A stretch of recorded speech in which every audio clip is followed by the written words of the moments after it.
ويطهركم تطهيرا.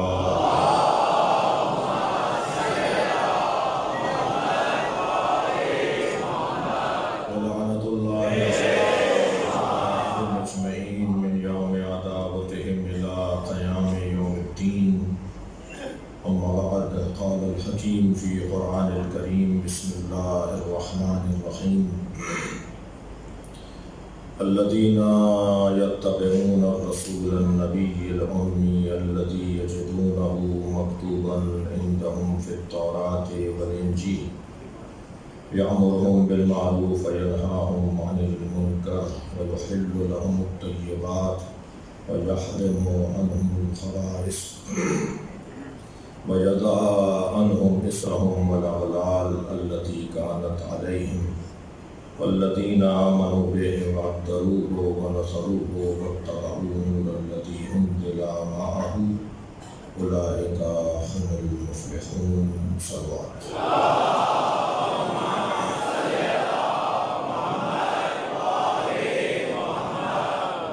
حاجات کی برابری اور خاص حاجتوں کے لیے جو کہا گیا ہے، بیماروں کی شفایابی، بے روزگاروں کا روزگار، بے اولادوں کے لیے اولاد، مسافروں کے لیے منزل، ناداروں کے لیے آسانیاں، بے گھروں کے لیے سائبان اور لاوارثوں کے لیے اللہ کی خاص عنایت، ان تمام حاجات کی برابری کے لیے برابر صلوات.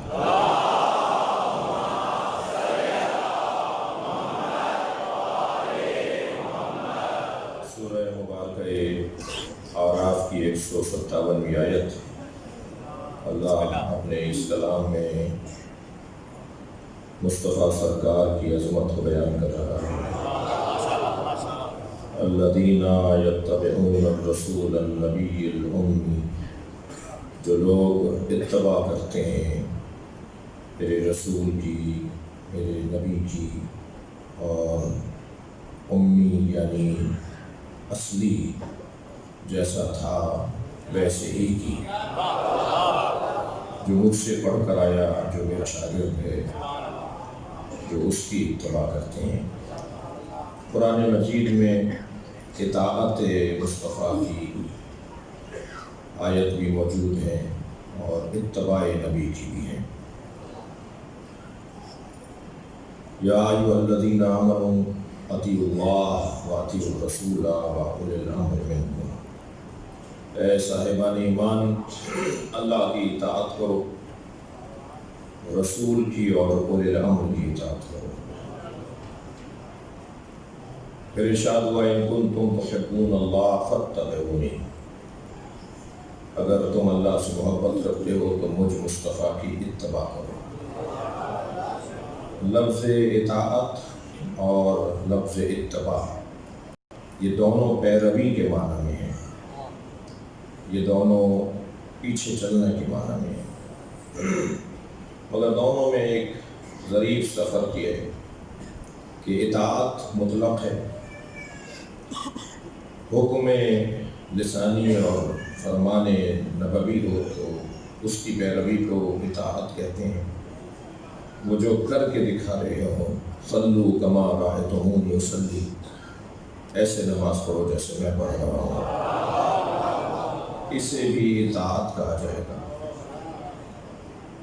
یعنی اطاعت قول میں بھی ہے اور فعل میں بھی ہے، لیکن اتباع صرف اور صرف فعل میں ہوگی، قول میں اتباع نہیں ہوگی. اتباع کا لفظ وہاں آئے گا جہاں زبانی حکم نہیں ہے، بلکہ جیسا میں کر کے دکھا رہا ہوں، جیسا میں کر رہا ہوں ایسا کر کے دکھاؤ، اسے اتباع کہا جائے گا. اس آیت کریمہ میں دو اتباعوں کا حکم ہے جو میں آپ کے سامنے روزانہ پڑھ رہا ہوں. پہلی اتباع رسول النبی الامی کی ہے، دوسری اتباع جو اس آیت کے اختتام پر بیان ہوئی وہ ہے واتبعوا النور الذی انزل معہ، اور وہ لوگ کہ جو اتباع کرتے ہیں اس نور کی جو نبی کے ساتھ نازل ہوا ہے. تو یہاں کلمہ اتباع ہے جو اس بات کی طرف رہنمائی کر رہا ہے کہ کوئی وجود ہے جو عمل انجام دے کر دکھائے. یعنی نور اگر مراد خود سرکار کی ذات ہو تو یہ گویا ایک ہی آیت میں ایک ہی جگہ نبی کی اتباع کی بات بھی اور نبی کے ساتھ جو نور نازل ہوا ہے اس کی اتباع کی بات کر کے اللہ یہ روشن کر رہا ہے کہ نبی کی اتباع کا حکم علیحدہ ہے اور وہ جو نور نبی کے ساتھ نازل ہوا ہے اس کی اتباع کا حکم علیحدہ ہے. اور یہ نور وہ ہے کہ جو فعل انجام دینے والا وجود ہے. قرآن کا نام بھی نور ہے مگر قرآن کی اتباع نہیں ہوگی، اطاعت ہوگی.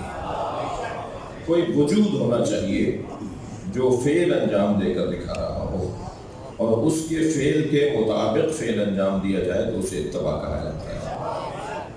تو یہ بھی روشن ہے بات کہ یہاں کوئی ہستی مراد ہے، کوئی وجود مراد ہے، کوئی عامل مراد ہے جس کی اتباع کا حکم دیا جائے. ہم زیادہ بحث نہیں کرنا چاہتے، نہ ہی الجھنا چاہتے ہیں. یا نام تم بتا دو کہ وہ کون ہے جو نبی کے ساتھ اترا ہے، یا جو نام ہم بتا رہے ہیں اسے مان لو. ہم جس نور کا ذکر کرنے بیٹھے ہیں وہ تو وہی نور ہے جس کے لیے نبی نے فرمایا انا و علی من نور واحد. میں اور علی ایک ہی نور کے دو حصے ہیں. تو بس نبی کی اتباع صلوات پڑھے محمد اللہ.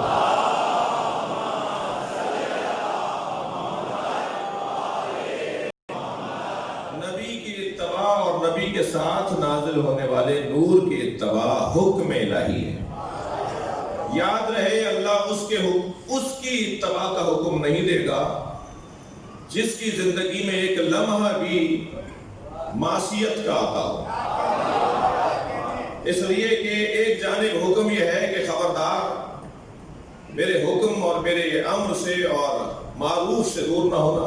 دوسری جانب اتباع اس کی کروائی جا رہی ہے جس کی زندگی میں کوئی ایک لمحہ گزر رکھتا ہو جو قابل عمل نہ ہو. تو میں میں لفظ بہتر کر کے کہہ دوں کہ اتباع نبی کی ہو یا نبی کے ساتھ نازل ہونے والے نور کی ہو، ان دونوں ہستیوں کو معصوم ماننا ضروری ہے. ورنہ اتباع مطلق مجاز ہی نہیں ہے، جائز ہی نہیں ہے، ٹھیک ہی نہیں ہے. مطلقاً اللہ اگر حکم دے رہا ہے کہ ان کی اتباع کرو تو اس کا مطلب یہ ہے کہ ان پر اللہ کا خاص نگاہ خاص ہے اللہ کی، اور اللہ ان کی حفاظت کرتا ہے. اللہ کی حفاظت کا دوسرا نام عصمت ہے. عزیزان گرامی، عصمت جہاں عظمت نبی والے نبی ہے وہاں ہماری ضرورت بھی ہے. اگر عصمت اہل بیت کے قائل ہم نہیں ہوں گے تو پھر یہ یقین نہیں رہ پائے گا کہ جیسا دین تھا ویسا ہی رہا. دین جیسا تھا ویسے ہی رہنے کے لیے امین ہاتھوں کی ضرورت ہے، اور وہ جو امانت ہے ہاتھوں کی اسی کو عصمت کہا جاتا ہے.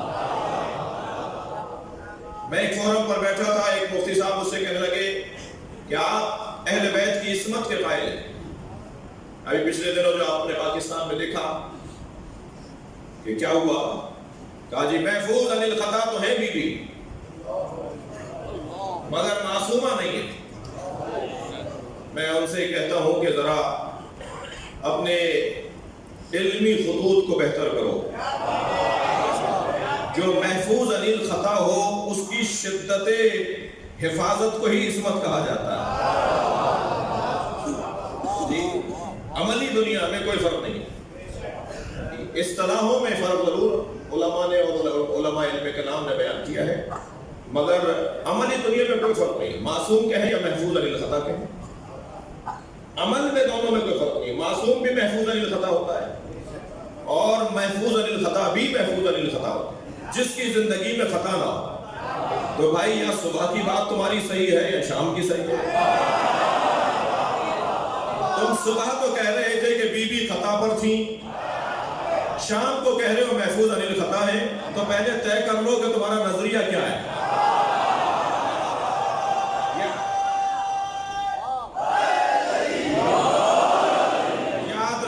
یاد رہے پاکستان 70 سالوں میں اگر یہ نہیں ہوا، وہ نہیں ہوا، وہ نہیں ہوا، تو 70 سالوں میں یہ بھی نہیں ہوا کہ کبھی اس ملک میں یہ کہا گیا ہو کہ سیدہ فدق مانگنے گئیں اور اس وقت میں خطا پڑا، یہ بھی نہیں ہوا کبھی اس ملک میں، یہ بھی پہلے کبھی نہیں ہوا۔ توجہ چاہوں گا، مجھے بات پوری کرنے دیجیے گا، یہ بھی نہیں ہوا پہلے کبھی۔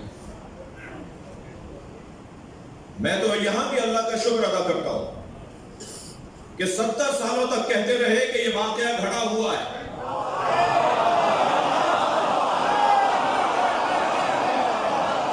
کوئی ایسا واقعہ ہی نہیں ہوا، کوئی ایسا واقعہ نہیں ہوا، یہ بنائی بھی باتیں ہیں۔ کون سا فدق، کون سا مطالبہ، کون سا خطبہ؟ میں اللہ کا شکر ادا کر رہا ہوں کہ چہروں سے نقابیں اتر رہی ہیں، کم سے کم یہاں تک ضرور آ گئے کہ سیدہ نے اپنا حق مانگا تھا۔ اب یہ فیصلہ دنیا میں کر لو تو غنیمت ہے، ورنہ آخرت تو بی بی کا۔ صلوات پڑھیں گے محمد و آل محمد۔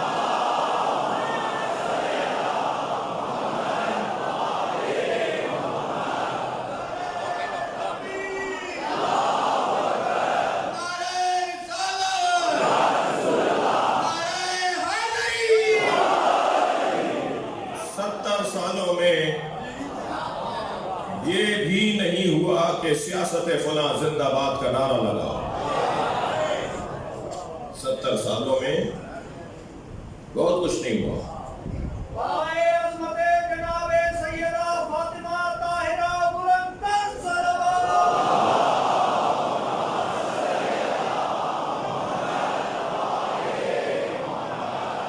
توجہ کی آپ نے؟ عصمت جہاں عظمت اہل بیت ہے، وہاں عصمت ضرورت دین ہے۔ سالم ہاتھوں میں دین رہے، اور دین اجتہاد کی، جو جملہ کہہ رہا ہوں وہی سمجھا جائے، کہیں اور مطلب نہ لے جائیے گا۔ دین اجتہاد کی قسمت آزمائیوں کا شکار نہ ہو جائے۔ جو مسلم بات ہے، جو جیسا تھا ویسے ہی رکھنا، یہ صاحبان عصمت کی ذمہ داری۔ اتباع رسول کی، اتباع اس نور کی کہ جو نبی کے ساتھ نہ۔ عزیزان گرامی، یہ قرآن بغیر مصطفیٰ کے وجود نہیں کرتا۔ جی، قرآن بغیر سرکار دو جہاں کے وجود نہیں کرتا۔ میں اپنے لفظوں کو روشن کروں، اللہ مولانا، اللہ جب اپنے علم کو کاغذوں پر اتارتا ہے تو اسے قرآن نام دیتا ہے، جب اللہ اپنے علم کو پیکر میں ڈھالتا ہے تو محمد نام دیتا ہے۔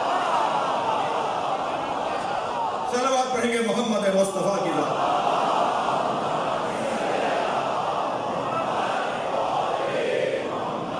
حقیقت محمدیہ ہی حقیقت قرآنیہ ہے۔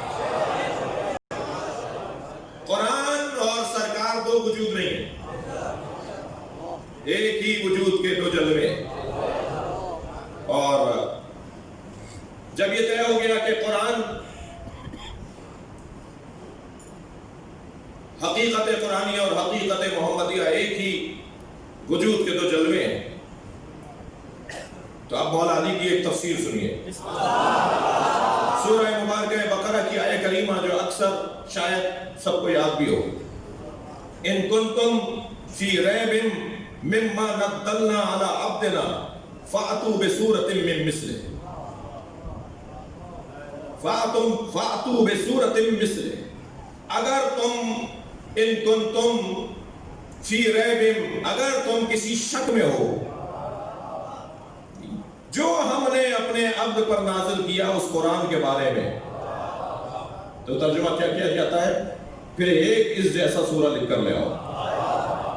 میرے مولا علی فرماتے ہیں، دقت چاہوں گا، میرے مولا علی فرماتے ہیں یہ جو فَأْتُوا بِسُورَةٍ مِّن مِّثْلِهِ ہے، پھر ایک ایسا سورہ لکھ کر لے آؤ، اس سے مراد سورہ قرآنی نہیں ہے، بلکہ اللہ ارشاد فرما رہا ہے ان کنتم فی ریب مما نزلنا علی عبدنا، اگر تم شک میں ہو کہ یہ جو اللہ نے اپنے عبد پر نازل کیا اس کے بارے میں شک میں ہو تو میرے محمد جیسا کوئی بندہ لے آؤ۔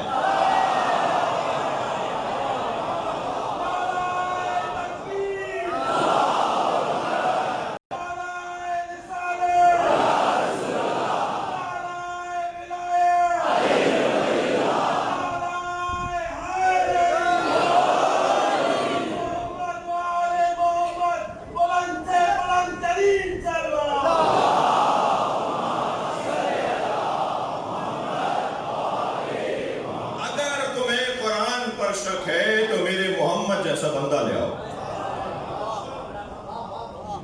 یعنی شک ہو رہا ہے قرآن پر کہ کہہ رہے ہیں محمد جیسا کوئی بندہ لے آؤ، لے آؤ پھر کوئی اور جس کو میں نے قرآن نازل کیا ہے۔ اللہ یہ بتانا چاہتا ہے جو قرآن ہے وہی محمد ہے، جو محمد ہے وہی قرآن ہے۔ اب وہ مصطفیٰ دیکھیں یہ آیت کریمہ جو میں نے لی اگرچہ طویل آیت ہے، پہلے والے حصے میں اتباع رسول نبی امی کا حکم ہے، دوسرے اور آخری حصے کے اندر ہے واتبعوا نور الذی انزل معہ، اس نور کی اتباع جو نبی کے ساتھ نازل ہوا ہے۔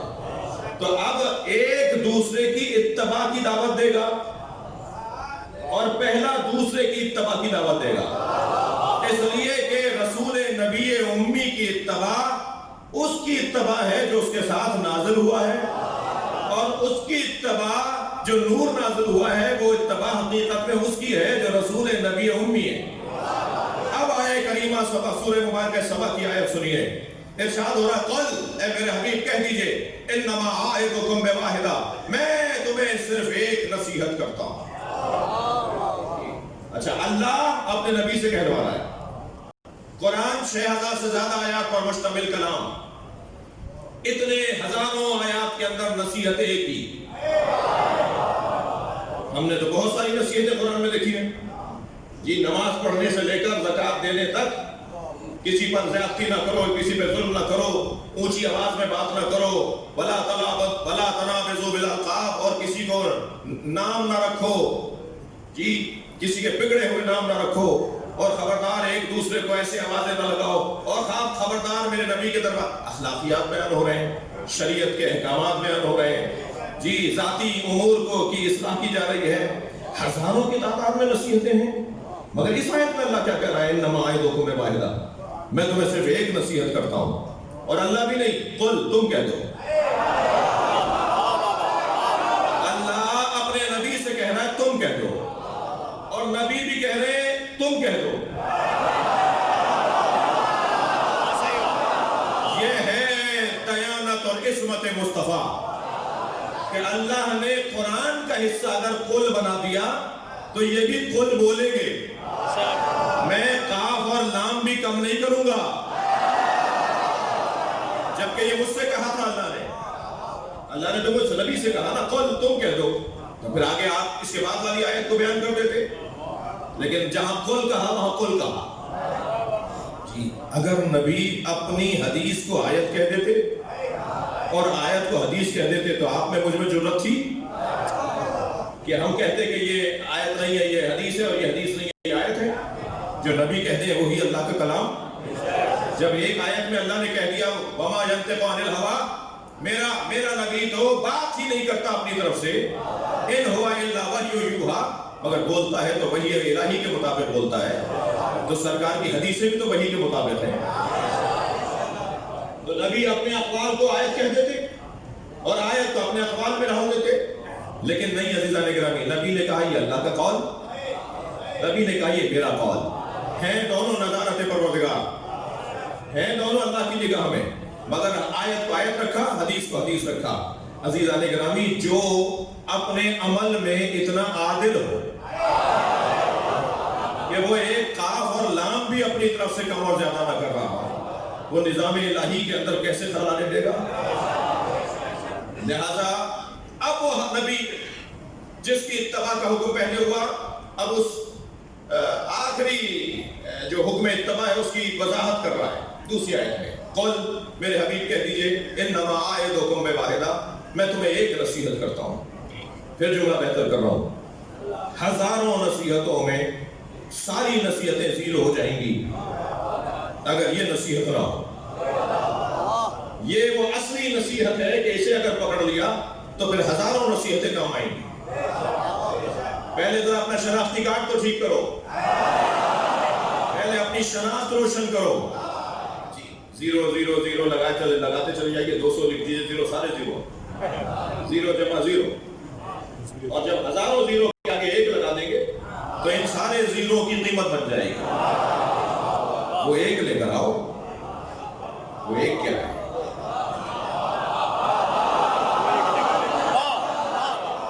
جو تم نے نمازیں پڑھی، روزے رکھے، حج کیا، زکات دی، اخلاقیات بہتر کر لیے، آدمی بن گئے،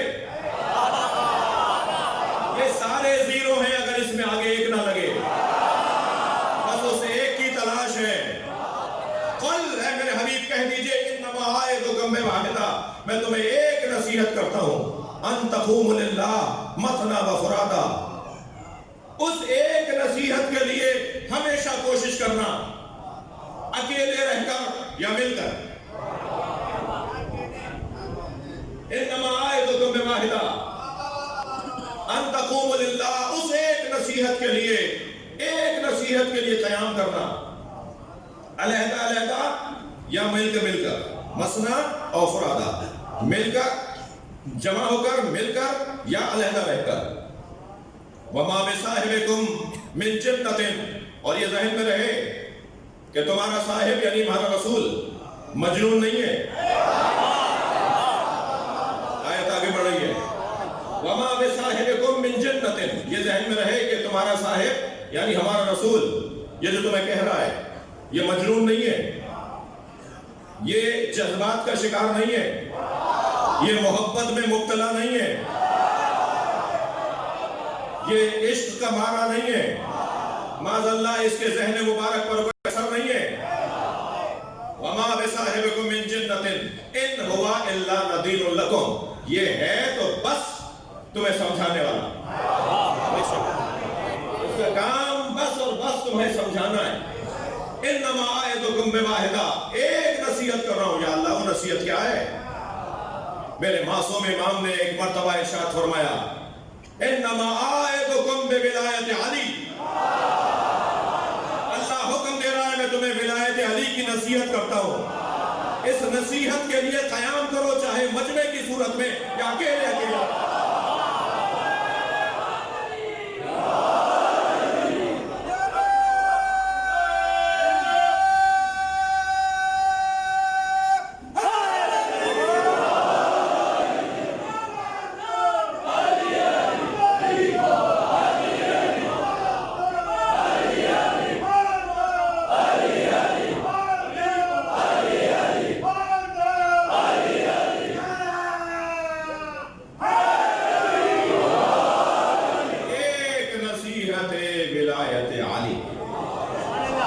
علی کو اپنا حاکم مانو، پھر نماز پڑھو گے تو کام آئے گی، روزہ رکھو گے تو کام آئے گی، حج پہ جاؤ گے تو اس کا ثواب ملے گا، ورنہ سرکار فرما رہے ہیں اگر صفا و مروہ کے درمیان سعی کرتے ہوئے حالت روزہ میں ایک پہاڑ سونا صدقہ دینے کے بعد مظلومن اگر کوئی مکے میں مار دیا جائے اور اس کے دل میں علی کی محبت نہ ہو، وہ جنت کی خوشبو بھی نہیں سونگھ پائے گا۔ صلوات پڑھیں گے محمد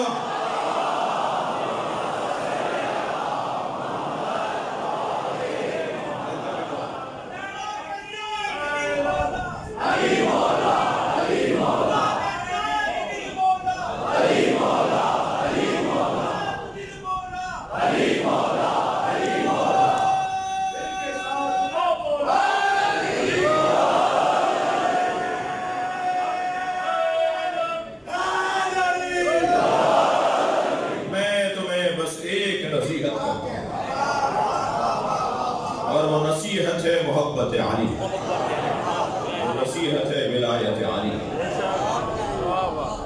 اس کو اپنا لو، باقی تمہارے سارے کام سیدھے ہو جائیں گے۔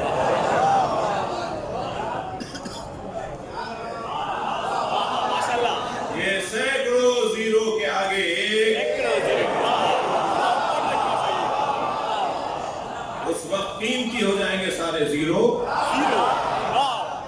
اس کے آگے ایک ولایت علی انما اعظکم بواحدہ اعظکم بولایت علی. معصوم کا فرمان سنایا میں تمہیں ولایت علی کی نصیحت کرتا ہوں. اور آگے بڑھوں. بسم اللہ. سورہ مبارکہ فرقان آیت نمبر 33 ارشاد ہو رہا ہے وقال الرسول یا رب ان قومی اتخذوا هذا القرآن مہجورا. قیامت میں نبی اللہ کی بارگاہ میں شکایت کریں گے یا اللہ میری قوم نے.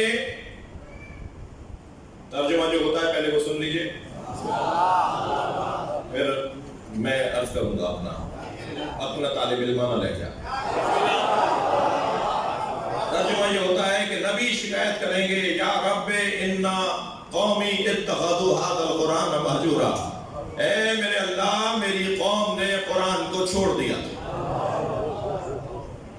نہیں عزیزان گرامی کہاں چھوڑ دیا قرآن؟ جتنے آج قاریان قرآن کبھی تھے ہی نہیں, جتنے آج حافظان قرآن ماضی میں نہیں تھے. نبی مکرم کی جب رحلت ہوئی تو 2 لاکھ سے زیادہ صحابہ کرام نہیں تھے, اور سب صحابہ کرام حافظان قرآن مان بھی لیے جائیں. بڑا مقام ہے ان کی, بڑی عزت ہے ان کی, اللہ نے انہیں عزت دی ہے. تو اگر 2 لاکھ حافظان قرآن تھے بھی نبی کے زمانے میں تو آج 10 لاکھ سے زیادہ حافظان قرآن. بلکہ میں نے 10 لاکھ کم کہہ لاکھوں کی تعداد میں حافظان قرآن.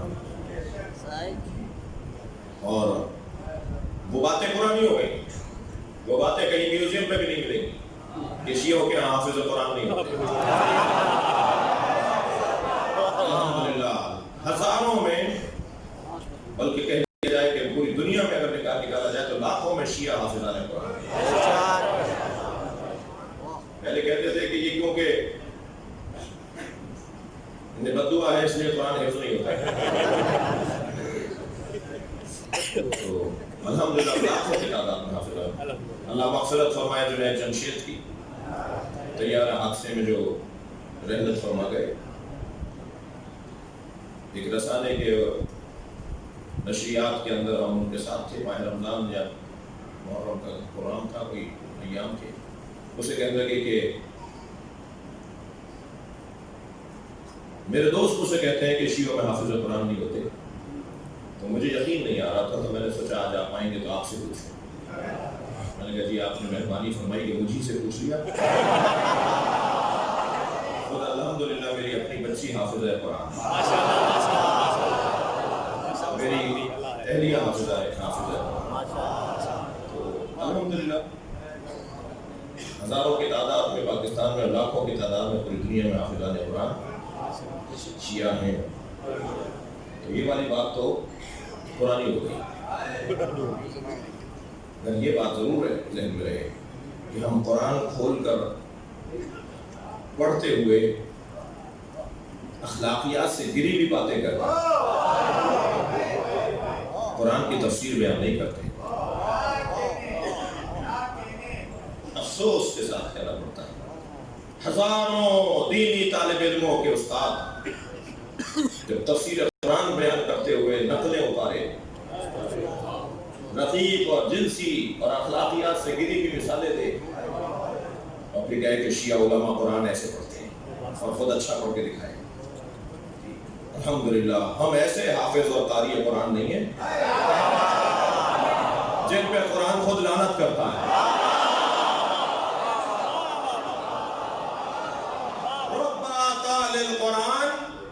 حدیث سنا رہا ہوں, کتنے ہی قاریان قرآن اور تلاوت قرآن کرنے والے ہیں.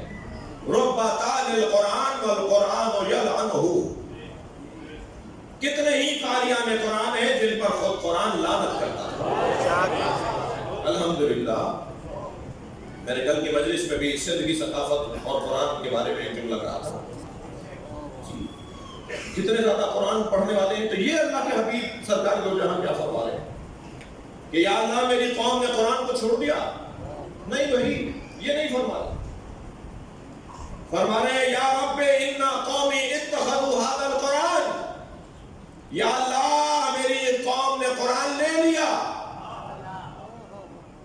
الٹی بات کر رہا ہوں، اس بات کی سیدھی بات کر رہا ہوں، میری قوم نے قرآن لے لیا اکیلا،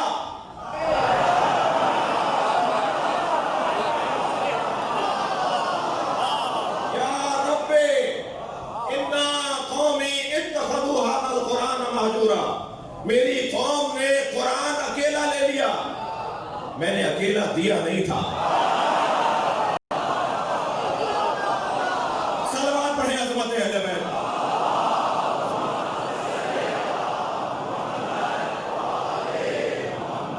مہجور کہتے ہیں تنہائی، ہجر، ہجران، تنہائی، یہ عربی کا لفظ جو شاعر غزلوں میں استعمال کرتے ہیں، یہ غزلوں میں استعمال ہوتا ہے تنہائی، جی ہجر، ہجر یار،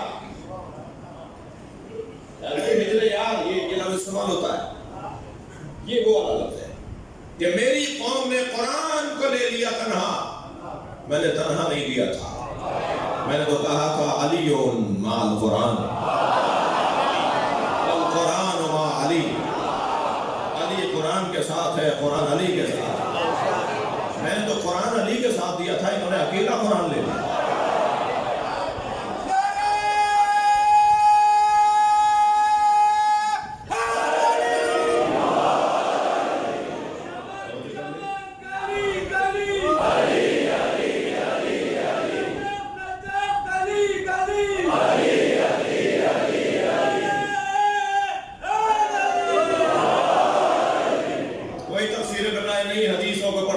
تفسیر کر رہا ہوں، ائمہ کی تعلیمات کی روشنی میں تفسیر قرآن بیان ہو رہی ہے۔ قرآن اکیلا نہیں چھوڑا تھا نبی نے، قرآن کو تنہا نہیں چھوڑا تھا، لن یفترق حتی یرد علی الحوض، ایک دوسرے سے علیحدہ نہیں ہوں گے یہاں تک کہ حوض کوثر پہ مجھ سے آ کے ملیں گے۔ ممکن ہے کوئی کہے کہ مولانا آپ نے بڑی بات کر دی، ہم نے کب اہل بیت کو چھوڑ دیا؟ ہم بھی محبت کرتے ہیں، ہم بھی چاہتے ہیں، صرف آپ بھی تو لوگ تو نہیں ہیں کہ اہل بیت سے محبت کرتے ہو، ہم نے کہاں قرآن اہل بیت کے علاوہ دیا ہے؟ میرا موٹا سا سوال، 30 جلدوں میں تفسیریں، 5 حدیثیں بھی علی سے نہیں ہوتی، 30 جلدوں میں تفسیریں، 5 حدیثیں بھی سیدہ سے نہیں ہوتی، لمبی لمبی مطول تفسیریں جو بڑے کارنامے ہیں علمی دنیا میں، مگر 5 حدیثیں بھی امام حسن اور امام حسین سے نہیں ہوتی، تو پھر کہاں قرآن کی تفسیر تم نے اہل بیت سے لی؟ میں مناظرہ نہیں پڑھ رہا، ورنہ میں چاہتا کہ جن سے آپ نے تفسیر لی ہے ان کا حال تو رضی اللہ تعالیٰ عنہ نہیں تھا۔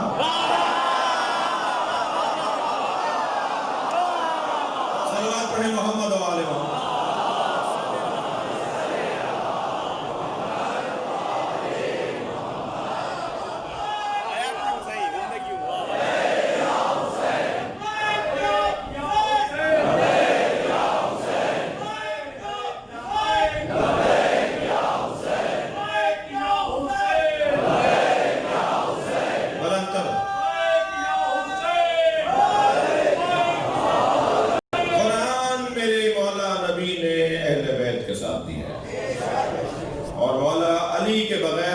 سمجھنا نبی نہیں چاہتے، قرآن وہ لوگ کہ جو علی تمہیں دے، لہذا پوری حکومتوں کی طرف سے دینی مدارس کی تشکیل اور تعمیر اور تاسیس، اور اس میں قرآن کی تفسیر بیان ہو رہی ہے۔ میں تاریخ کی بات کر رہا ہوں کہ میرے دور کے ایک بہت معتبر ایک متقن شخصیت وہ یہ کہتی ہوئی نظر آتی ہے کہ ہم نے اہل بیت کے ساتھ ظلم کیا، ہمارے مدرسوں میں اہل بیت کی عظمت نہیں پڑھائی جاتی، ہمارے مدرسوں میں موضوع ہی نہیں ہے کہ اہل بیت کی فضیلت کیا ہے۔ جب میں نے اہل بیت کی عظمت پر کتاب لکھنا چاہی تو مجھے اپنے ہاں کتاب ہی نہیں مل رہی تھی، کسی شیعہ کتاب کا حوالہ نہیں دوں گا اپنی کتاب میں، اور صرف غیر شیعہ کتابوں کا حوالہ دوں گا۔ تو مجھے 3 سال لگ گئے کتاب لکھنے میں، ڈھونڈ کر روایات لا رہا تھا، باقاعدہ بغیر اہل بیت کے قرآن سمجھا جا رہا ہے۔ عزیزان گرامی، یقین جانیے آج بھی اگر مسلمان متوجہ نہیں ہوا تو آگے اور تاریکیاں، آپ کا کام تو اذان دینا ہے، آپ کی عزاداری کے ذریعے اذان دیتے رہیے۔ یہ عزائے سید الشہداء اہل بیت کی ولایت کی طرف اذان ہے، اذان کہتے رہیے، کبھی نہ کبھی سب بن جائے گی۔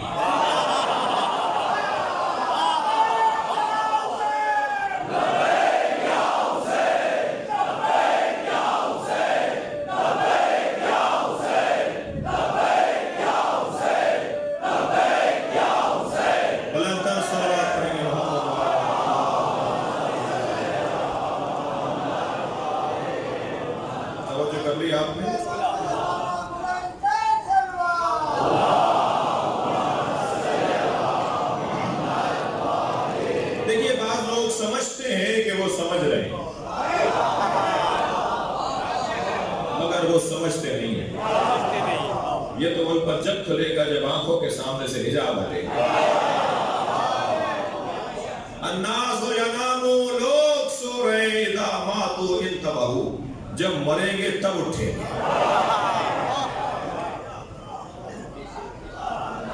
یہ آنکھیں کھول کے سو رہے ہیں، یہ چلتے پھرتے سو رہے ہیں، ان کے سامنے چیزیں انہیں نظر نہیں آ رہی، سو رہے ہیں۔ یہ آنکھیں بند ہوں گی تو دل کی آنکھیں کھلیں گی، مگر اس وقت تک دیر ہو چکی ہے۔ کیا کر رہے ہیں آپ بھائی؟ ہزاروں کی تعداد میں آپ کی حیدرآباد کا یہ خمسہ اور پچھلی مجالس جو مختلف علماء کرام نے پڑھی، اور پورے پاکستان میں بھرپور شرکت ہے، آپ سن رہے ہیں اس کو۔ یہ آپ کا آنا، یہ آپ کا بیٹھنا، یہ سننا میرا اپنا کام ہے، آپ کا اپنا کام ہے۔ ڈیوٹیاں دونوں دے رہے ہیں، اوتر دونوں ہیں، اور الحمدللہ حسن یہ ہے کہ مجلس میں ہر مزاج کا بندہ بیٹھا ہے، کوئی دروازہ کسی کے لیے بند نہیں ہے۔ اور میرے بھائی، میرے عزیز برادران اہل سنت بڑی تعداد میں بیٹھے ہیں، ہماری جان ہے، توجہ ہے۔ عزیزان گرامی، بہت سے لوگ سمجھتے ہیں کہ ہم سمجھ رہے ہیں، وہ سمجھ نہیں رہے ہوتے۔ میری اور آپ کی بات تو کوئی بات ہی نہیں ہے۔ بعض لوگ اتنا نافہمی میں بافہم تھے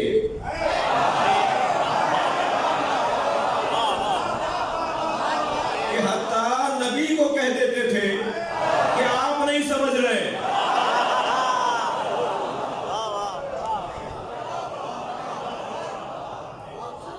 جنگ حنین،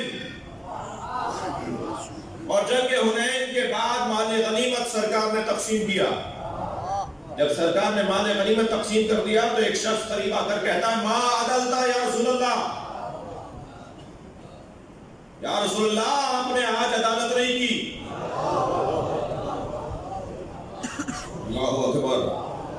آپ نے دیکھا ایسے لوگ بھی ہیں۔ مولا علی جا رہے ہیں جنگ نہروان پر، ایک شخص کہتا ہے آپ کا ستارہ گردش میں، آپ جنگ ہار جائیں گے۔ ایسے لوگ ہیں۔ ایک شخص امام رضا کے پاس آ کے کہتا ہے ظلم کے خلاف قیام کرنا واجب ہے یا نہیں؟ حضرت نے فرمایا واجب ہے۔ کہہ رہا پھر آپ کیوں نہیں کرتے؟ دیکھ لیا آپ نے؟ ایسے 50 مثالیں مل جائیں گی تاریخ میں، جو یہ جانتے نہیں کہ ان کی حدیں کیا ہیں۔ عزیزان گرامی، گزارش کروں گا اپنی قوم کے اندر، ہماری اپنی قوم کے اندر بعض دوستوں سے جو اپنے ذہن میں جو انہوں نے صحیح عقیدہ اپنے مطابق بنایا ہوا ہے اور جو اس پر پورا نہیں اترتے، انہیں کبھی وہ کچھ کہتے ہیں، کبھی کچھ کہتے ہیں، کبھی پوسٹیں بنا دیتے ہیں۔ مجھے تو خوشی ہو رہی ہے، کبھی غیر مجھے گالی دے رہا ہے اور کبھی اپنے میری تصویر پہ کراس کر کے مجھے کہہ رہے ہیں کہ نام کا شہنشاہ نہیں ہونا چاہیے، عقیدے کا شہنشاہ ہونا چاہیے۔